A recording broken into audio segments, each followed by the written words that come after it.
Shut up and sit down. Hey everybody, Barry here again.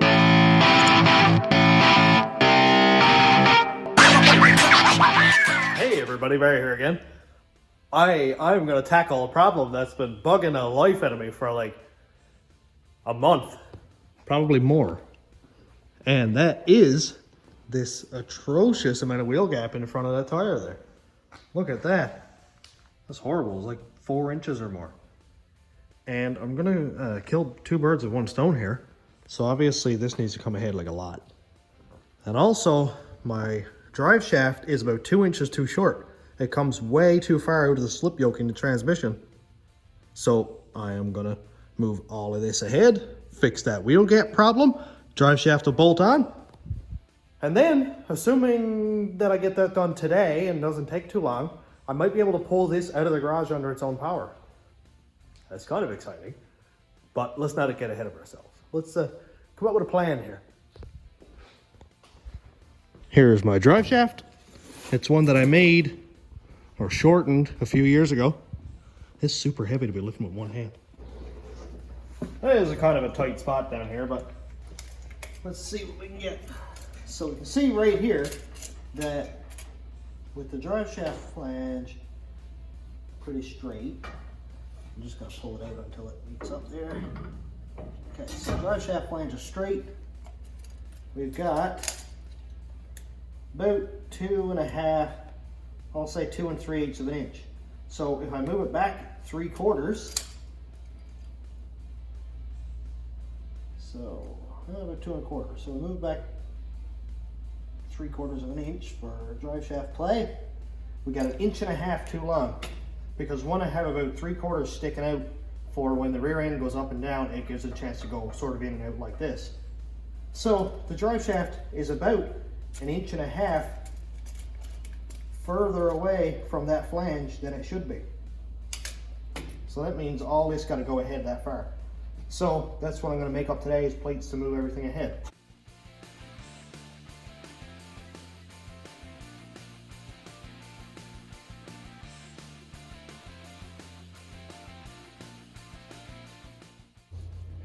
I need to make a perfect circle or half circle in these to make sure that they're in the same position on the rear end.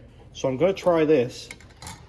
My axle housing is 3 inches, which this is, and that means I'm going to have 1.5 inches of usable surface around the rear end, because after 1.5 inches it starts to go back in and you're not going to get any welding surface. It's just going to be a gap, sort of like that.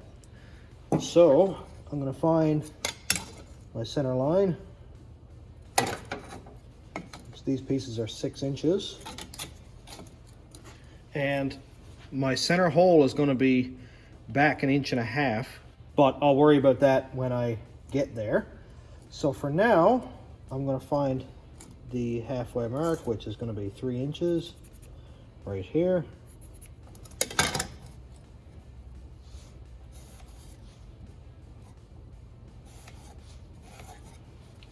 So that's 3 inches on that one, 3 inches on that one. Now I need to find 1.5 inches back. So we're at 2.5, so we're back to 1.5 and then 1. And then we're at 2.5, so we go 3.5 and then 4. So now I've got a mark right here and a mark right here. And if I line this up correctly, it should sit directly on those marks, which it does. Now this is my first time trying it this way. I'm just trying to see what I can come up with here. And I'm going to use the scale right here to find my center line this way and this way. And then I'll draw a circle around it. So barely touching, I write on 5 3/4, I'll say. And right here, I'm on 5 3/4. So I just kind of centered that one by eye there. So I'm going to draw a perfect circle around here.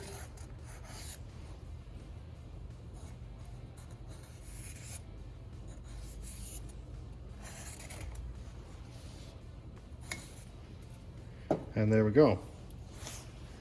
And now I'm going to flip this over do the exact same thing on this side.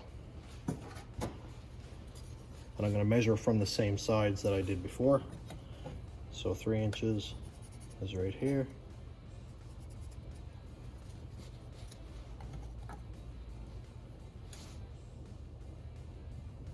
And assuming I get my measurements close, my circle here should be perfect on this side to the other side. I hope. So 2.5 goes back to 1.5, and then 1 has to go from this side. There's a sticker on my thing. 2.5, 1 right there, and then I go back up to 4.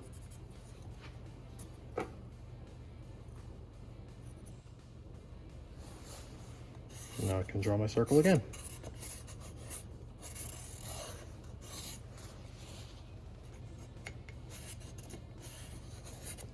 And I hope this works out well. So I'm going to draw an X here and an X here. That means that these two pieces match up just like this, because if I do it this way, it might not match up exactly the same. Now I know that these two go like this. And I'm going to try to see if I can do this like this and get my lines to match up. And I think they may. I've never been very good at getting these things to work out perfectly. It's always been off by like a little tiny bit. And I could never figure out why. But today, we're going to see if we can get it. And if anybody has any tips on how to improve my work, then I absolutely 100% welcome that. Because I'm definitely no master fabricator.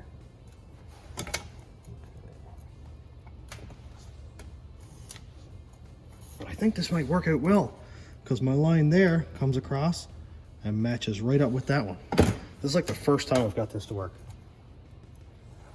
So let's go right straight up off of that one.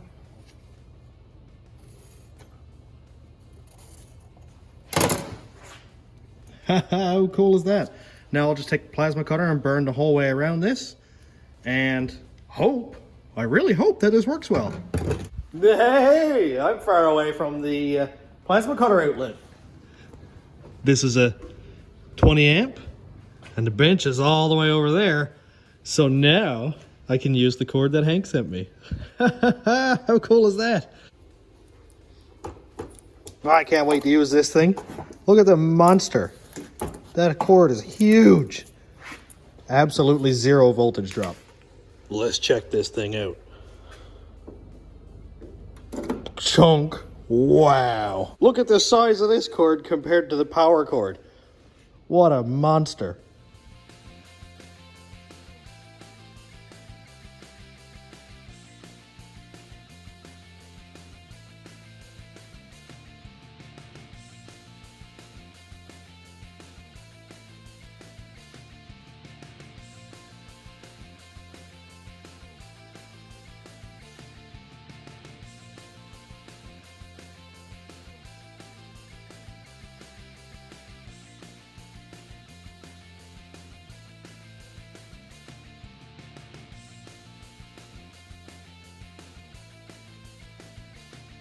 Well, the two pieces are cut out, and as far as I can tell, they're really, really even. Nice. Now I just need to drill the hole 1.5 inches back from center. That'll push that rear end ahead. And then I've got an idea for the U-bolts is to weld a plate on top of this to make it a bit wider, and then have another plate on top of the springs with 4 holes to put bolts down through. I have seen an option where people weld the wings onto the side, like with an 1-inch wide piece of plate or whatever, and then bolt it down to that. But I want to make 100% sure that this isn't going to let go, so I'm going to weld my piece wide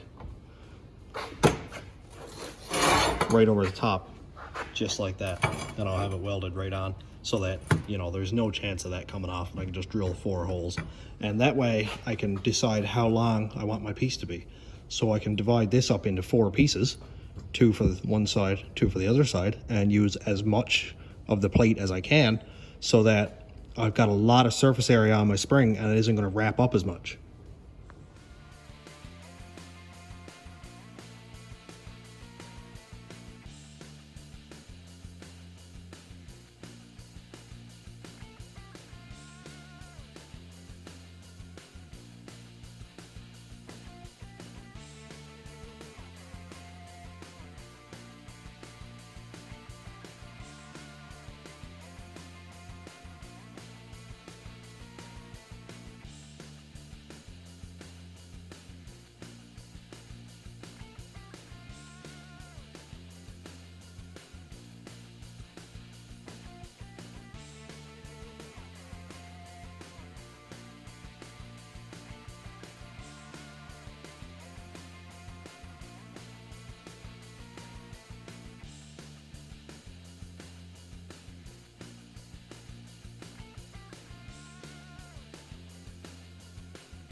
Man, this is working really well. Except for one little small detail. The battery is dead in the drill.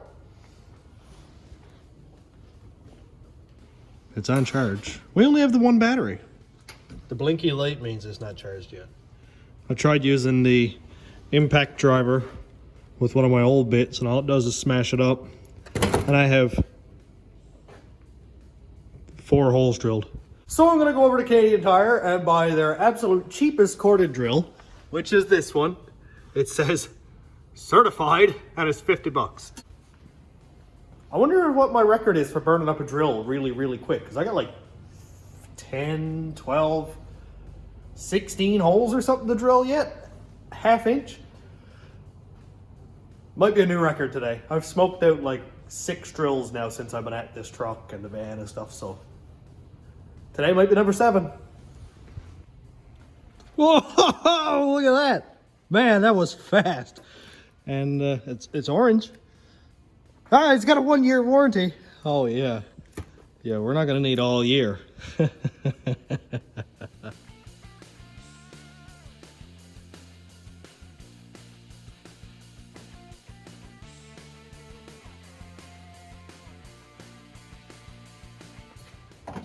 Man, this thing is violent. There's not even like a slow, it's just like ultimate power! Like, man, relax. Oh, it doesn't even sound that good now. Oh yeah, she grindy. I think if it was like a 5-minute warranty, it'd be good enough for this thing.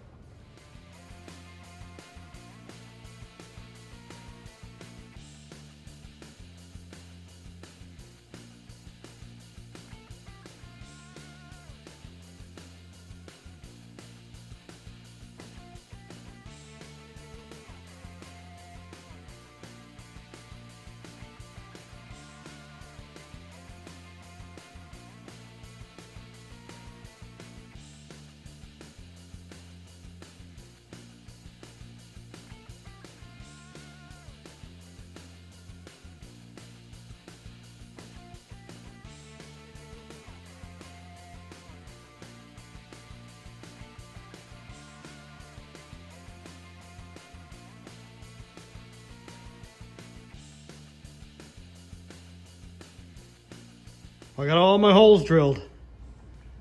They're all drilled out, and it's a good thing I'm done because that is actually like too hot to hold on to. Even the handle down here is pretty warm. That poor thing has got it going over. Just took it right out of the box and on the limiter. So let's get a decent look at what this is gonna be. So here's this. Here's the other piece that'll line up there so that the center pin can go down through no problem and not bring up in anything. And then the leaf spring will sit on that, and then this will go on top of the spring like this, and then bolts will bolt the spring in, and that'll stop it from twisting like this or anything. And man, that's gonna work really, really well. It looks super cool.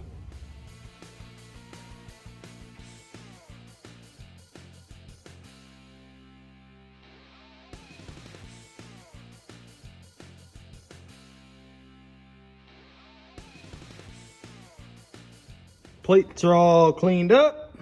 This looks really good. I just kind of buffed off the edges here with the buffer thing. Cleaned up the places where it's going to be welded.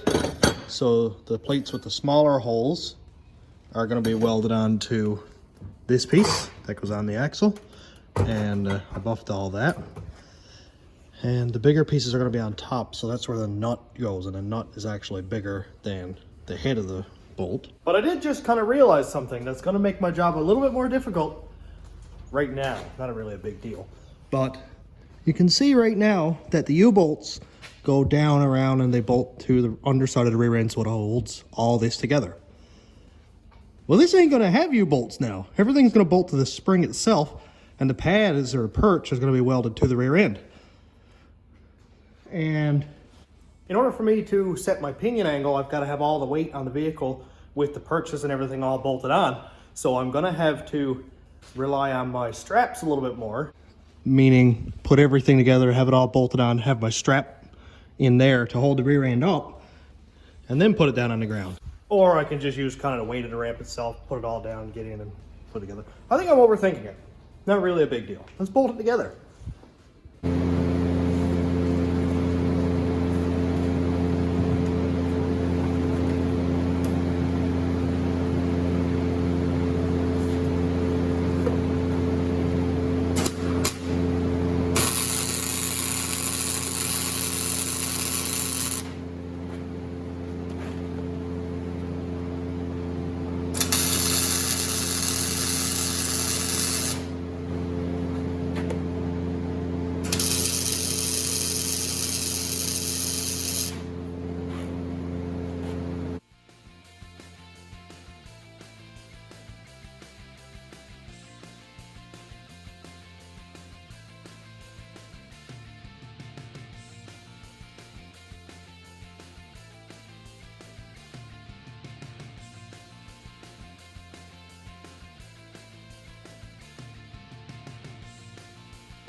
Okay, I gotta say, this is probably some of the best flux core welding that I've done. Flux Ninja! Well.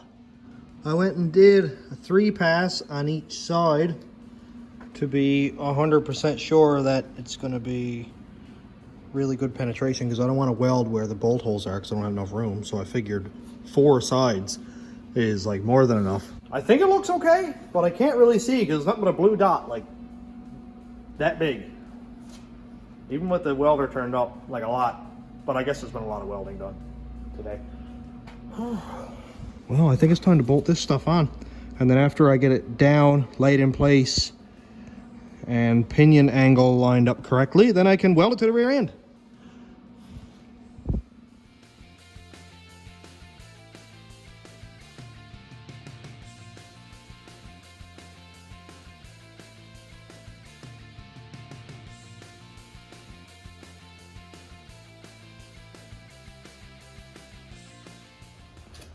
Well, yeah, it seems to be half working so far, except for the plates fell out and nothing is lining up correctly for me.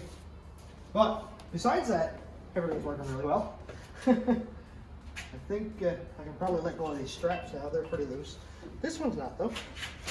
Oh, well, that's why. Okay, I made it worse. And very hot.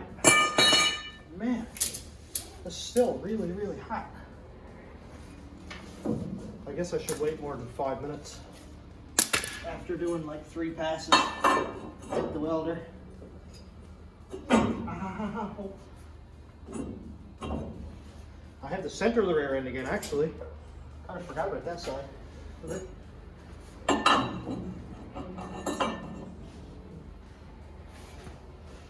Forgot. The rear end is probably going to be off center now. Yeah. Man, this is hard to do.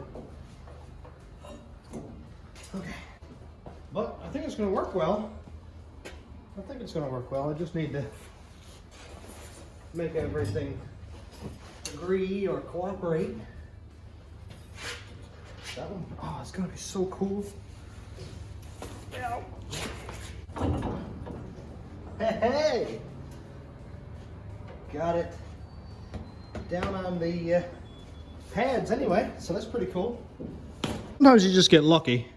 So from the edge of the leaf spring over to the edge of the caliper bracket is 4 1/4, and on this side it's 4 1/4.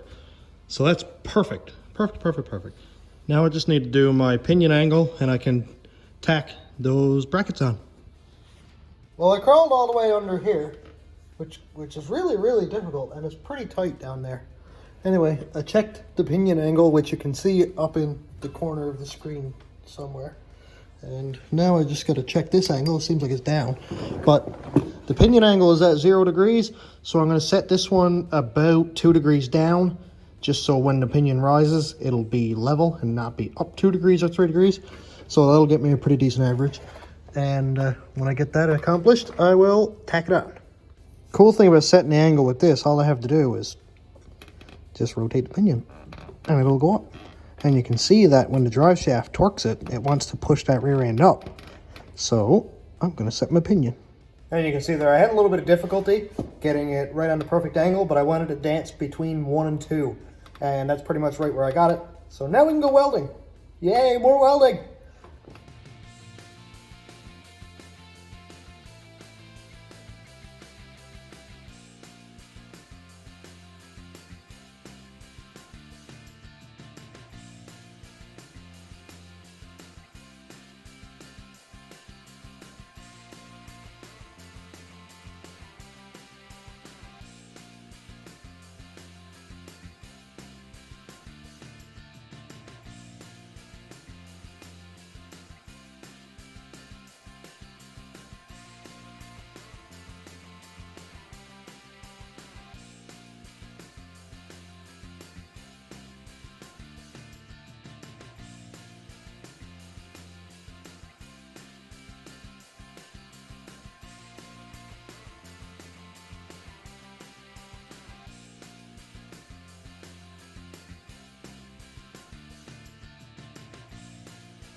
Everything all bolted in place. Let's check out our wheelbase.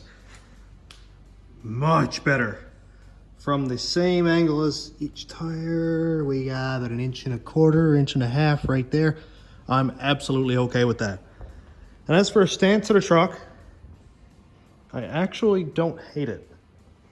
It's up a lot more in the rear than I'm used to, but it's definitely got a muscle truck look. If I decide to lower it, of course, I will video that too.